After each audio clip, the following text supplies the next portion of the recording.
What's up, guys? Definitely 47 here. Welcome to Watch for the Plus. Subscribe for more content coming your way.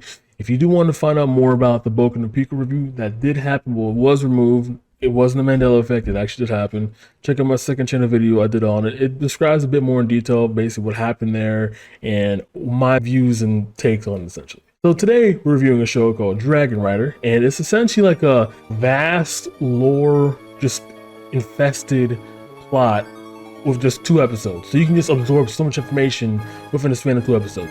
It has sort of like a Ghetto Gakuin ending to it, or Rutsuki Doji type ending where it's just like massively epic and it just involves giant fights, like a Dragon Ball Z ending as well. It's like, and then they live happily ever after like this massive monster fight destroying the world and saving it from that. It's a pretty involving, to say the least. It's also soft delayed NTR essentially, because the main character Reich and his love interest Karaso, they have a chemistry there, and then kind of find out that Reich is actually engaged to marry a very wealthy princess who's then going to become a queen. And one thing too is, I never thought about it this way, but one of the main reasons as to why the plot even began to bubble up was because Reich's fiance Lydia wanted Reich to himself. She didn't want to see Lydia succeeding with him, so she helped the people who were the main antagonist of her mother's story to destroy the relationship that Reich potentially could have had with.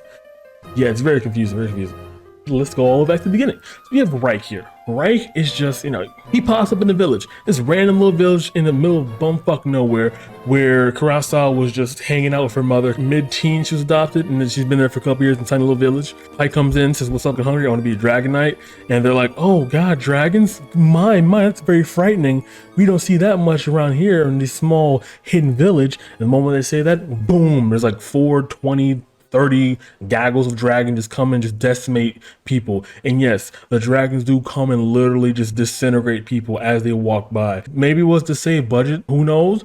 But the dragons, amongst other ogres and demons, start just pillaging like they were doing back in the 8th century Viking days, the entire village, and decimating and just destroying everything, disintegrating everything. And essentially Pike fought back with the help of Karaso. Can I find out Karaso is a reincarnation of a previous Karaso who also was in love with someone who looked exactly like Reich. So it was almost like kind of what? Fate that they met, essentially, because the past lovers look alike, now the current lovers look alike, I don't know. And while that's happening, we kind of find out that Karaso's mother just dies or was killed, and the entire village itself was burned to a cinder and just completely destroyed. And now they're looking at Karaso's mother's grave, like, oh fuck, I have nothing to do now. You know what? I'm gonna commit to you, Reich. I'm gonna help you become the dragon knight you want to become. And the reason why she can help was because during the fight of Reich trying to defend their village, which he didn't do a good job of, was she turned into a wind dragon herself, beating this dude named Ogoru, who started the entire raid to begin with, who we'll find later on didn't really die in that raid. He just kind of left and let all his other minions die, and just basically it was a bunch of collateral bodies everywhere. Only people who survived were Raike, Karasu, and Rugu, who again escaped. And at this point, because to be a dragon knight, you need a dragon to be able to fight against the demon dragon clan, which is the whole tension there. Demon dragon clan versus regular god dragon clan. Reich is now finally able to become a dragon knight, and they have a venture. Now I feel like this whole village raiding scenario where like the entire cast of Karasu was completely just destroyed, like was burned in the fire essentially, so she can start anew with no strings attached whatsoever. It's kind of a weird thing to look at it, because like you couldn't just reasonably go, all right, mom, see you later. I'm gonna go ahead and become a dragon knight as well. I'm gonna help Reich here, and then we're gonna fight together in crime. Goodbye. No, they had to kill off her entire familial connections just so they can have a clean break. At this point, I'm gonna find out there's a rival at the kingdom where Reich came from, who he was also adopted into a rich family, and in this family he was engaged with Lydia, who I mentioned before. Now in this kingdom, his rival is named Voon. Very weird name, by the way. And the reason Voon is Reich's rival is because Voon loves Lydia, but Lydia is engaged to Reich. Well, Reich has a potential love interest for Kiryu, and Kiryu doesn't know and is kind of interested back. So therefore it's like a love parallelogram that doesn't connect. Right, that's how it works. I don't do math, I don't do geometry. Who knows? And at this point, when Lydia finds out about Karasu, her maid Avisu comes up to her and says, hey, do you want to get rid of your cock blocker? Or what is a cock block in female form? Pussy plunger? Would it have to rhyme? Anyway, Lydia's like, well, yeah, I mean, obviously, of course I want that out of my life. I want to have right to myself. Visu's like, okay, I'll be right back. Give me 1 second. Visu goes to her mother's gravesite, which is Reina. A little bit of context. I know we forgot to mention this very important part of the story, but it does kind of help build up in the middle of this entire retelling of it. So Reina, who was, again, like I mentioned before, Lydia's birth mother, sealed the 3 demons who were reigning, having basically almost destroyed the entirety of the planet. These 3 demons were, and as follows: Naruto, Gogo, and Iryu. And the way she sealed them was in a staff. Remember who I mentioned earlier, Ogoru? Yes, Ogoru escaped. He went into Avisu's body, and what he did was, through Avisu's body, kill the security blocking off the tomb to get access. He goes into the tomb, finds the staff, grabs it, goes all the way back to Lydia and says, Lydia, we can make this a thing. All we have to do is get Gogo's ability to manipulate people by taking their souls via, and we can get rid of Kirisu's desire to love Rike.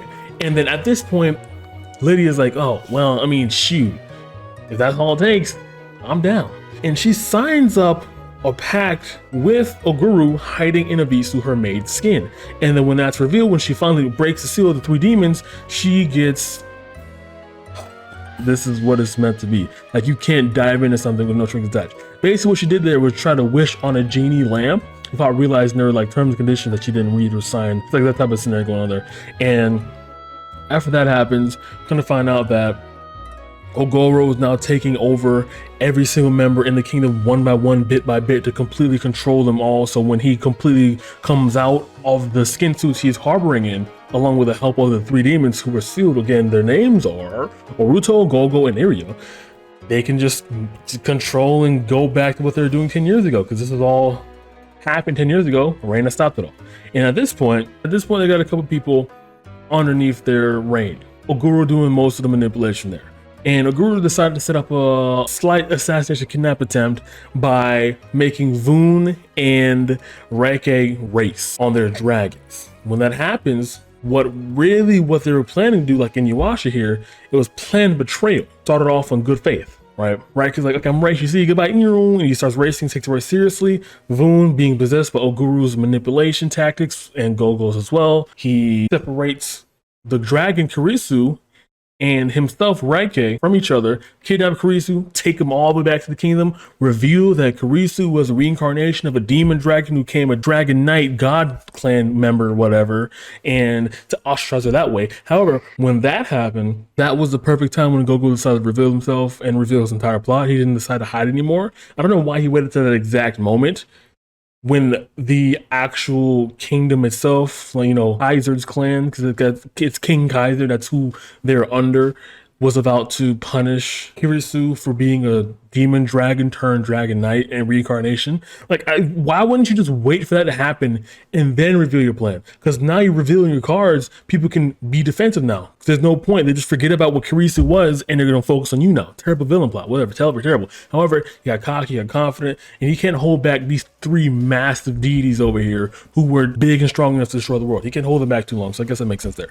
Now, everything's out. Ogoru's out, the 3 demons are out, and they're about to just destroy everything. Kaizen's like, oh, this is awful. Dear God, what happened? And they're trying to fight back like it's a Chunin invading arc in Naruto, right? They're trying to fight each other back. And then at this point, we have one of the OG Dragon Knights who fought in the apocalyptic fight 10 years ago. Her name was Musa.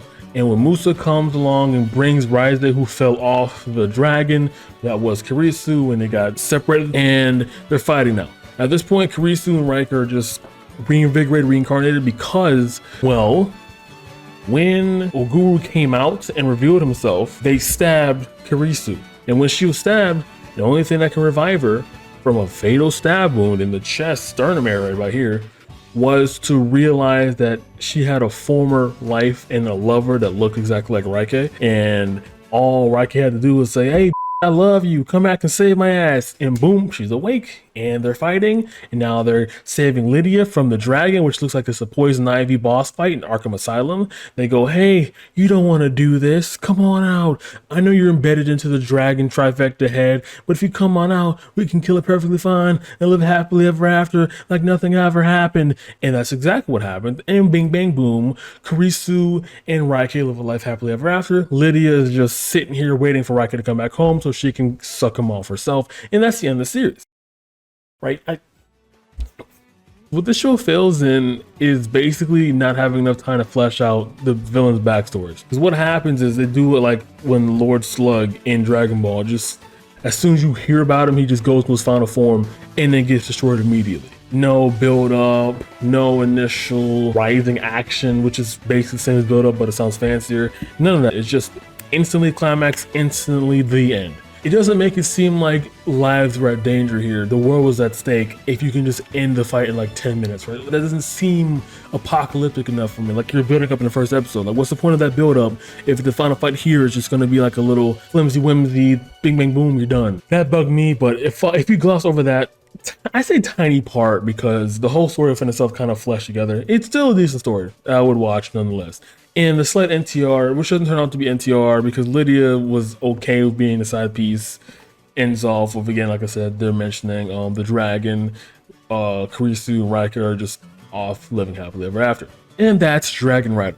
The origins of the Dragon God clan, the furthest back they go is like how the furthest back Black Clover goes, like the first or like the best mage in the world, where like they were strong enough to stop one of the biggest apocalyptic dangers in the world, but then that's it. That's as far back as we go. That's the thing we do here, right? Reyna was big enough and strong enough to like drop a spirit bomb and just seal everything else around that were about to end the world. And the Dragon Devil clan, the peak of their existence was those three demons who got sealed because they're big enough. It's just like I wanted more from this. This is one of those weird ones where like I actually wanted more episodes because fun thing about me is like I'm not trying to watch anything more than 4 episodes because I'm a lazy motherfucker. However, this show me want to make you watch 10 episodes because of how much they could flesh it out. There was a show I did review called Shinsekai Inmin Siran that had 6 or 7 episodes that did flesh out its content. However, there were a few of plot holes regarding it. So I guess if this had that treatment, there would be answers to my questions. However, there would be plot holes to make up for the fact that they had a lot of time to fill, right? So it's like it catch-22.